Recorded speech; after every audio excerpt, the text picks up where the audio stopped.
देव जिथे उशीर करतो ना तिथेच काहीतरी मोठं तयार करत असतो. आज जे काही चाललंय ना तुमच्या आयुष्यात ती शिक्षा नाहीये, ती एक प्रोसेस आहे. कधी कधी ना देव आपल्याला शांत बसवतो, आपल्या लोकांना दूर करतो, खूप सारे प्लॅनिंग फेल करतो. कारण आपण ज्या गोष्टीला पकडून बसलो असतो ना ती आपल्यासाठी कदाचित कधी योग्य नव्हती.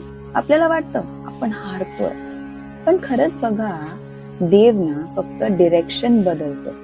जेव्हा सगळं कंट्रोल बाहेर जातो तेव्हा एक गोष्ट लक्षात ठेवा, तुम्ही कधी कंट्रोल मध्येच नव्हता, तो होता, आज पण तोच आहे. मी हे ना मनापासून सांगते.